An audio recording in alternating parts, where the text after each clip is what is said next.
exemplo, eu sou de Vila Velha, né? Lá acontece muito alagamento. Não sei porquê, mas acontece. E imagina que você, do nada, tá ali no final de semana com a sua família, batendo um papo, e encontra uma calota na rua que tem lá um adesivozinho qualquer, da Hello Kitty. Pra ser mais exato, se eu não conhece aqui. E aí você fala assim, nossa, uma calota bonitinha, botaram um adesivo. Tá ali. De repente passa um carro com 3 calotas iguais, uma faltando. Aí você fala assim, nossa, essa calota pode ser daquele carro ali. E você vai lá e indaga aquela pessoa, o dono daquele carro.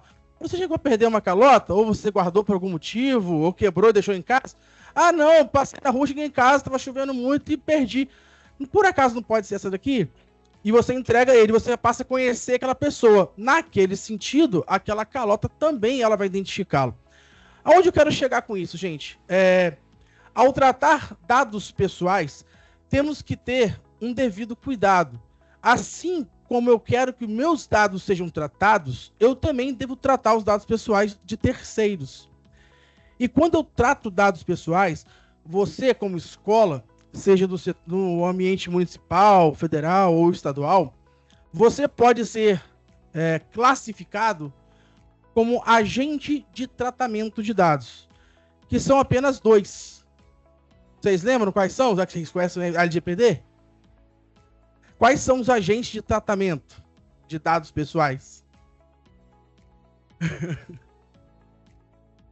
São 2 agentes. Quem trata? Quem é que pode tratar o dado pessoal? Perfeito. E aí, gente? Os agentes são chamados de controlador ou operador. Somente esses 2. Ah, professor, tem lá um cara que eu subcontrato ele, é um suboperador ou um controlador em conjunto. Não interessa essa ramificação. Só existe apenas dois. Controlador ou operador. E isso é muito importante, o gestor da escola, o professor que recebe o atestado médico, ou aquele da portaria que também recebe aquele atestado médico e vai encaminhar ao setor competente e responsável, saber, dentro de um contexto, qual é o seu papel jurídico ali como controlador ou como operador, dependendo de quem está recebendo. Às vezes é um terceirizado que recebeu essa documentação. Daí a importância da conscientização dentro da escola. Não somente os professores ou os gestores saberem como devem tratar de forma adequada um dado pessoal, seja ele sensível ou não sensível. Assim como eu falei com vocês que o dado pessoal é aquele dado que é capaz de te identificar ou te tornar identificável de forma direta ou indireta, existem os dados pessoais sensíveis, que são aqueles que estão lá no artigo 5º, inciso 2 da LGPD, se não me falha a memória, que vai tratar sobre saúde, raça, origem étnica, comportamentos sexuais, enfim, entre outros tipos de dados que são inerentes à pessoa, né, intrinsecamente a ela, que podem gerar 2 coisas que pode trazer um certo desconforto para aquela pessoa, que é a questão do preconceito e o afastamento de certas atividades. Então, esses dados pessoais, no caso aqui tratando-se de pessoas com deficiências inúmeras, né, não vamos aqui identificá-las, que são inúmeras deficiências que a gente pode ter, são dados de saúde. E esses dados merecem um acolhimento melhor, merecem ser tratados de uma forma muito mais do que adequada. Tem que ser personalizada. Cada pessoa ela tem o direito, constitucionalmente falando, agora recentemente nós temos aí incluído, lá no artigo 5º, inciso 79 da nossa Constituição Federal, o direito à proteção de dados. Então, todo mundo tem esse direito. Eu vi que todo mundo estava falando aqui, né, várias palestras aqui, falando sobre o direito disso, o direito daquilo, mas esqueceu do direito fundamental à proteção de dados. Porque a ideia aqui, que nós estamos tratando aqui hoje, é a proteção da pessoa. Deixa eu passar aqui, ó. Então, ó, quando eu falo em tratamento de forma adequada, eu tenho que olhar para dentro da escola, eu como gestor, como coordenador, como pedagogo, como professor, até mesmo como aluno, colega de classe, nesse sentido aqui, ó, os processos, as pessoas e a tecnologia que eu utilizo para salvaguardar a integridade da pessoa. Eu não protejo o dado pessoal, eu protejo a pessoa quando eu realizo o tratamento de dados pessoais de forma adequada. Então, todos os processos, procedimentos, atividades que eu realizo, né, dentro do ambiente escolar, eu tenho que olhar para aquele processo. Se eu identificar dado pessoal ali, de forma direta ou indireta, sensível ou não sensível, eu tenho que tratá-lo de forma adequada para proteger o dono daquele dado, que na legislação nós chamamos de titular de dado pessoal. Ok? E essas pessoas que estão envolvidas, né, o nome técnico vocês devem ter escutado, chamado de stakeholders, né, são todos que estão envolvidos naqueles processos, incluindo os extraescolares, como foi bem dito aqui, algumas falas aqui dos colegas, como os pais, mães, tios, tias, avós, responsáveis legais, todo mundo, uma comunidade. Então, todas as pessoas que têm contato com um dado pessoal de terceiro, ele tem que o tratar de forma adequada, evitando chacotas, no caso da escola, o bullying, o cyberbullying, e isso pode levar a alguns crimes, como além do bullying, o cyberbullying, como, por exemplo, o suicídio, como é que fala? O homicídio, a perseguição, entre outros aí, né, de outras esferas. A tecnologia, quando eu faço o tratamento de dados pessoais, a gente acabou de falar agora aqui sobre um sistema, né? Um sistema que trabalha ali com dados. E não só aparece agora da colega, mas teve outros também que trabalham com estatísticas e geralmente pegam dados. Eu não falei aqui antes, mas eu fui o primeiro encarregado de dados da CEDU. Eu não sei se alguém conhece, que me lembra de mim, que deu umas 2 palestras já, você lembra, né? Eu já treinei aqui no estado mais de 600 funcionários do estado do Espírito Santo, voltado para a área da proteção de dados. Inclusive, recentemente, fizemos um treinamento de 40 horas, né? Que inclusive tem um colega que participou aqui, que foi somente para os encarregados hoje das secretarias e órgãos do estado. E por que eu estou falando isso?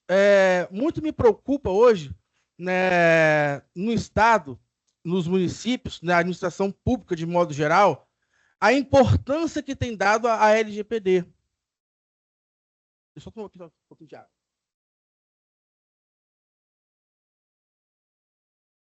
Por que isso?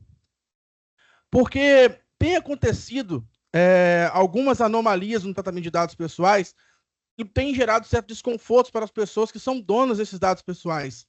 Não é a escola, não é o estado, não é o município, não é a empresa, seja pública ou privada, que vai realmente ser a dona, fala assim, não posso te entregar. Se escondem atrás da LGPD às vezes, mas depois querem informar demais se socorrendo da lei. As duas se conversam, as duas têm convergência. Eu não preciso guardar dados demais, mas também não posso oferecer dados demais. Portal de transparência, dados abertos, estão aí para isso.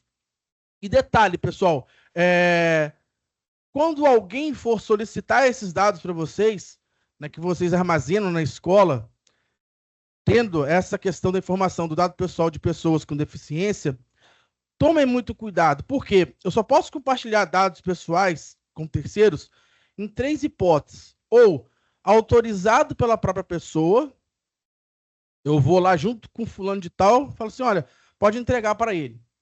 Então a pessoa está me vendo, eu sou o dono daquele dado, eu posso entregar, posso compartilhar. Ou, através de uma procuração pública, que dá validade ali, fé pública, que a pessoa está levando lá na escola, tem uma procuração pública, porque pública tem que ser a pública. Que a procuração comum que a gente conhece, eu mesmo posso chegar lá em casa, digitar ali, simular, mandar o cara assinar alguma coisa e levar, mas eu falo assim, mas essa procuração aqui é uma autorização, o Thiago me autorizou. Você vai correr esse risco? E se o cara burlou aquilo ali? A pública, eu tenho um tabelião que me dá fé. Ou simplesmente por questões jurídicas, né? Através de um mandado, por exemplo, judicial, aí eu não tenho o que fazer. Eu sou obrigado a entregar. Então a ideia é vocês tomarem cuidado ao tratar dados pessoais das crianças, dos adolescentes e de pessoas mais velhas, sejam elas idosas ou não, que possuam, por exemplo, essa característica individual da deficiência, seja ela qual for a sua patologia. Desde quando? Desde quando você começa a fazer a coleta daqueles dados, quando ele entra dentro da escola, da forma que você armazena aquele dado. Quando eu armazeno o dado pessoal dentro da escola, eu tenho que verificar, junto com o pessoal da TI ali, ou da tecnologia que dão suporte à escola, que nem toda escola tem um departamento de tecnologia, ela é, vamos dizer assim, abraçada pela tecnologia, ou do município ou do estado, no caso aqui a gente fala da Prodeste, né, no estado. E aqueles dados que são analisados de forma para gerar estatística, documentações, que eu vou dar publicidade, eu estou fazendo de forma adequada, ou seja, tornando aqueles dados anonimizados e colocando somente as estatísticas, ou aparece alguma informação que, através dela, se eu correlacionar com outra informação, eu consigo identificar aquela pessoa. E aí ela pode se sentir um pouco acuada ou desprestigiada, e aquele dado pessoal ser tratado de uma forma inadequada e trazer consequências sérias para aquela pessoa, não somente questão do preconceito, mas outras, né, em outras esferas também. E ao compartilhar, se eu garanto aquela segurança jurídica também ao ser compartilhado. Então não basta apenas só compartilhar. Por exemplo, quem aqui sabe que existe um decreto 49/22, se eu não me engano, de 9 de julho de 2022, aqui no estado do Espírito Santo, tratando-se da política estadual de privacidade. Ninguém sabe dessa lei, desse decreto? Então, eu ajudei a criar esse decreto, foi até por causa dele depois que fui convidado pelo governador na época, e o pessoal que tratava dessa linha de frente aí, para assumir a SEDUP, que era o maior problema que a gente tinha naquela época, né, só 2, 3 anos atrás. Pesquisem depois aí, esse decreto, ele vai coadunar com a LGPD, dizendo como que a estrutura do Estado hoje trabalha e aplica a proteção de dados de forma adequada dentro dos órgãos e secretarias do Estado. Aonde os estados hoje, as secretarias e os órgãos do governo, na sua grande maioria, nem todas, mas a grande maioria, possui agora um encarregado interno, que é o chamado de PO, né, que a gente chama o Data Protection Officer, que é o encarregado de proteção de dados, que, juntamente com o Comitê Central, de Encarregado Central, que tem no Estado, devem ser feitas algumas reuniões e propor políticas públicas e meios que os órgãos e secretarias, assim como a SEDU, entre outras, a CESA, a CESP, enfim, entre outras secretarias, consigam criar políticas, medidas de governança, medidas de segurança da informação e cibersegurança que garantam essa proteção à pessoa com deficiência nas escolas. E muitos não sabem disso. Teve uma reunião das escolas há uns 2 anos atrás, mais ou menos, se eu não me engano, próximo à SEDU ali, que nós falamos sobre isso, né? Muitas escolas são demandadas, por exemplo, até pelo próprio Ministério Público, até pelos conselhos tutelares e pelas polícias, né, militar e civil, requerendo documentação de aluno, por questões de alguma coisa que possa ter ocorrido, né, por questão de investigação policial. Eu posso entregar diretamente esse documento? Pode. Tem uma obrigação legal ali a ser cumprida, ou vai ter alguma determinação, no caso do poder do Estado, se estiver dentro da estrutura do Estado, a própria política te respalda disso, mas não quer dizer que eu não devo aplicar medidas e controles para poder eu registrar aquilo ali, eu ter a rastreabilidade, preservar o que nós chamamos de cadeia de custódia, desde o momento onde eu tenho aquele dado coletado até o momento que eu vou compartilhar ou descartá-lo conforme diz a lei, de forma correta a eliminar. Ou seja, quando eu descarto esse dado pessoal, ele realmente não pode ser mais recuperado. Então, qual que é a importância, né, nessa questão das escolas públicas ali? Vocês vão ter que verificar, sempre na prestação de serviço de vocês, aqueles dados pessoais que circulam das pessoas que vocês são professores, são gestores, são pedagogos, nas avaliações, nos históricos, nos diplomas, nos atestados, nos laudos que são entregues a vocês. E aí eles falam assim, Thiago, como que eu faço isso? Aí é muito simples mesmo. Parece que é um bicho de 7 cabeças, mas não é.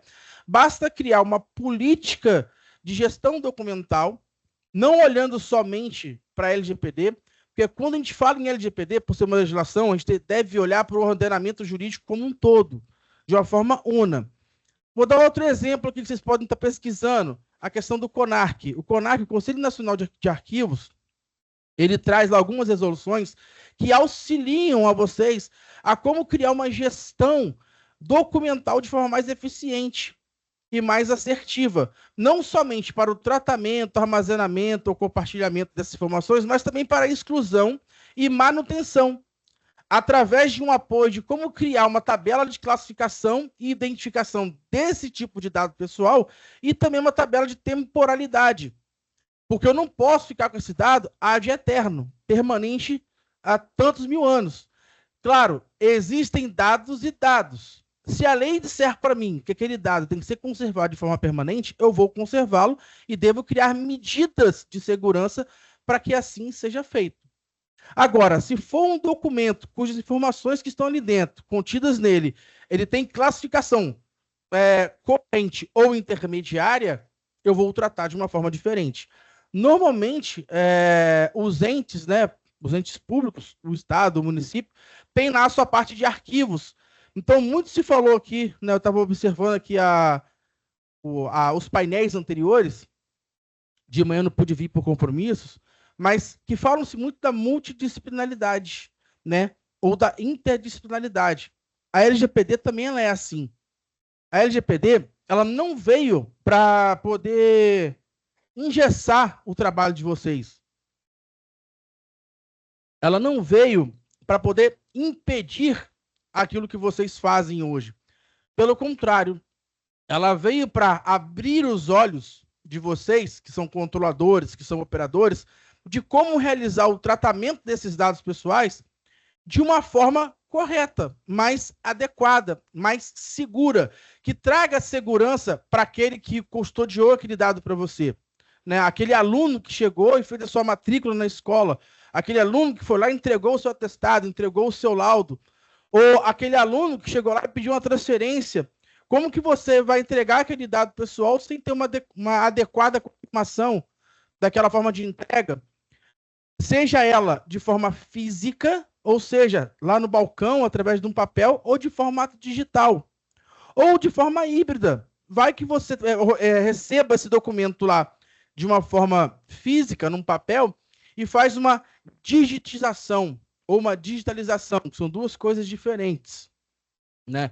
Então, aquele dado pessoal que você está avaliando, que você está tendo ali aquela informação, ele merece uma determinada atenção de uma forma mais especial, para que vocês não façam um tratamento inadequado e acaba atingindo algum tipo de, vamos dizer assim, de sentimento ruim para aquela pessoa que aquele dado foi afetado. Quais são as responsabilidades? Né? Esses dados pessoais, ele requer um pouco de responsabilidade relacionada à questão do tratamento. Então, tratando de forma inadequada, você pode ter uma responsabilidade civil aplicada ali a vocês, né? No caso ali a escola, no âmbito que estiver utilizando. Algo na área criminal, se tiver alguma coisa na área criminal, né? Vai depender da esfera, ou até mesmo administrativa. Só que não basta somente esse tipo de responsabilidade. Se vocês estiverem fazendo algum tipo de compartilhamento ou se utilizando de terceiros para tratarem os dados pessoais, como operadores, como eu já falei mais cedo aqui, existe algo chamado responsabilidade solidária. O que significa isso? Significa que, independente de quem estiver tratando de forma inadequada e ocorrer algum tipo de violação daquele dado pessoal daquele aluno ou daquela pessoa com deficiência, independente de que ponto seja da corda, ou do controlador que é você, ou do operador que você contratou, qualquer um pode ser demandado judicialmente. Então, por isso que é importante, quando vocês contratam serviços de terceiros, realizar uma gestão de terceiros mais eficiente, para evitar certo tipo de problemas. E é feito avaliações para isso. Tá? Hoje, a dúvida que vocês podem ter como realizar um tratamento de dados pessoais de forma inadequada, vocês podem buscar, no caso dos professores aqui nas escolas, buscar a CEDU, que na CEDU hoje, lá tem um DPO, um encarregado de dados, que é o Farley, né? Que eu tinha indicado na época quando eu saí, e ele está até hoje lá, acho que não mudou até ontem, né? Deve ser ele que está lá ainda. Então, ele pode trazer esse esclarecimento para vocês. É um assunto um pouco denso, um pouco grande, mas eu acho que não basta somente vocês ficarem olhando apenas para um tratamento de dados somente para a LGPD. Nós temos um arcabouço jurídico muito grande aí, como o Estatuto da Criança e do Adolescente, o Estatuto do Idoso, o Estatuto da Pessoa com Deficiência, enfim, vários diplomas legais aí, né? Várias literaturas jurídicas que trazem para a gente como devem ser tratados. A LGPD, ela é uma legislação geral, na qual ela fez como se fosse um abraçou as outras legislações, como o Código Civil, o Código Penal, o Código do Consumidor, enfim, entre outros, porque aplica-se tanto para a pessoa privada como pessoa pública, né? Então, a gente está falando aqui até agora de escolas públicas, mas as empresas privadas também. Passa isso aqui. Ah, tá. Aí vem a legalidade, aonde que eu falei com vocês que, principalmente, o encarregado de dados, ele é importante nesse processo para que vocês estejam adequando, né, e tratando os dados de forma correta. E uma assessoria jurídica especializada, né? No caso lá na CEDU, a gente tinha lá um corpo jurídico lá, que eles eram demandados, né, vamos dizer assim, quase que diariamente pelas escolas, superintendências, perguntando como realizar esses dados pessoais de forma adequada, né? E a partir de então, devido a essa grande demanda, foi feita uma reunião e definido lá que seria legal designar um funcionário para ser o encarregado de proteção de dados, né, o DPO da CEDU, e aí, então, juntamente com a superintendência de escolas, começar a tratar de uma forma mais descentralizada, né, e trazendo informações mais adequadas para que todo mundo entenda como seria a forma adequada de realizar esse tratamento de dados pessoais.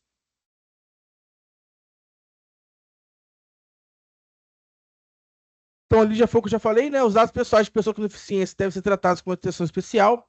Por quê? Porque esses dados são classificados como dados pessoais de natureza sensível.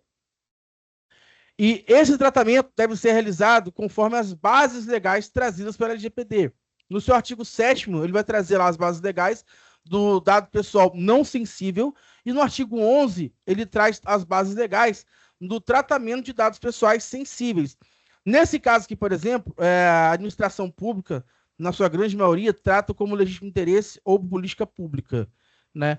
No caso do dado pessoal sensível, não cabe a base legal relacionada ao legítimo interesse. Então, tem que ter um estudo um pouco mais aprofundado para entender como que eu vou classificar e tratar de forma correta para afastar algumas certas responsabilidades na área judicial e até mesmo algumas sanções pela autoridade nacional, que é a nossa ANPD. Então, como eu falei, o objetivo sempre vai ser proteger a pessoa. A responsabilidade eu vou ter tanto na esfera civil quanto na esfera criminal, tratando de forma adequada, né? Inadequada. O papel da escola para alcançar a governança e a conformidade vai ser sempre em realizar o mapeamento e o inventário, né, desses dados pessoais que nela é realizada em vários setores dentro da escola, com os responsáveis ali, né, que nós temos dentro de cada papel ali dentro. E aí, como que eu consigo alcançar esse tratamento já caminhando para o final aqui, né? Eu preciso tratar os dados pessoais dessas pessoas com deficiência e de outras pessoas também, utilizando as melhores e boas práticas de mercado, implementando políticas através da governança, seja ela a política de segurança de informação, a política de privacidade, a política de acesso mínimo, controle de acesso, mesa limpa, enfim, uma infinidade de políticas ali que o encarregado de dados, da onde você trabalha, juntamente com o gestor de cada área, vai criando esse arcabouço de documentos no qual ele vai determinar algumas diretrizes, algumas ações que vão fazer com que vocês consigam tratar esse dado pessoal de forma correta, sem fazer alguma violação ou protegendo da melhor forma possível. Treinamentos para as pessoas, de modo geral, como eu falei, os stakeholders que a gente chama, né? Treinamento para profissionais como os pedagogos, os professores, né? Enfim, todos ali envolvidos nessa cadeia aí, inclusive pais e alunos, pais, né, e responsáveis também legais pelos alunos. Medidas e controles de segurança da informação e privacidade também devem ser tomadas, né, como questões de acesso físico, controle de acesso físico, controle de acesso digital, a questão dos pilares da segurança da informação, como a CID, né, confidencialidade e a integridade e a disponibilidade ser assegurada por uma medida ou um controle aplicado, uma ou mais. Devemos garantir a privacidade e a segurança de dados pessoais de todos os membros da comunidade escolar, ou seja, alunos de determinadas idades, seja criança, adolescente ou idosos, que foi passado aqui, nós temos aí a educação infantil, mas tem o EJA também, né?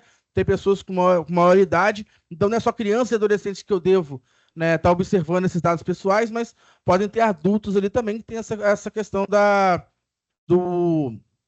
dificuldade, desculpa, da deficiência, né, de determinado tipo de forma que se apresenta para ele. Então, caminhando ali, então devemos garantir a privacidade e a segurança de dados pessoais de todos os membros da comunidade escolar, que eu vou estar repetindo, criar um ambiente seguro e inclusivo para todos, oferecer recursos e suporte para alunos com deficiência.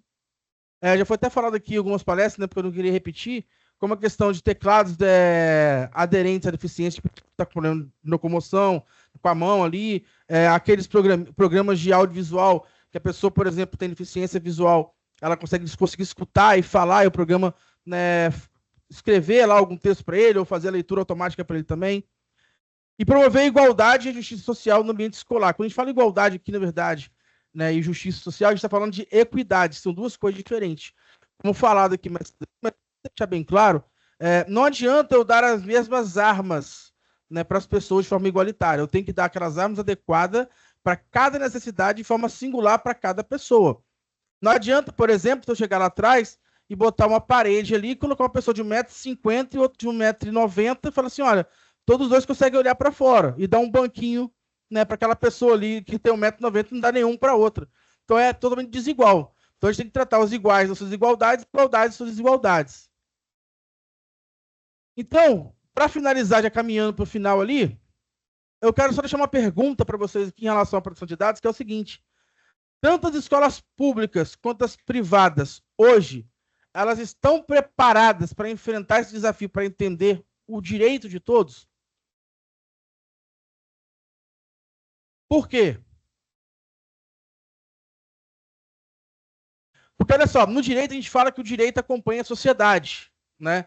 Só que é muito difícil, né, acompanhar a sociedade. E, principalmente, o direito acompanhar tecnologia. A tecnologia, ela se evolui muito rápida. Então, quando eu começar hoje a querer regulamentar algum tipo de serviço de tecnologia, ou querer propor alguma melhoria em relação à tecnologia, é muito difícil, porque amanhã já vai estar diferente. Então, a gente também não pode punir a tecnologia por coisas erradas que pessoas fazem. Temos que punir as pessoas que utilizam a tecnologia de forma errada. É essa que tem que ser a visão. E a escola hoje, o que ela deve fazer? Buscar profissionais e qualificar seus próprios profissionais, né, de como trabalhar com ferramentas de tecnologia que consigam mitigar esses riscos em caso de violações que aconteçam com esses dados pessoais de pessoas com deficiência ou pessoas que também não tenham deficiência, porque dados pessoais devem ser protegidos de forma igual. Claro que quem tem deficiência, o seu dado tem uma forma especial de ser protegido, mas todos têm o direito constitucional, né, de ter o seu dado pessoal protegido. Obrigado.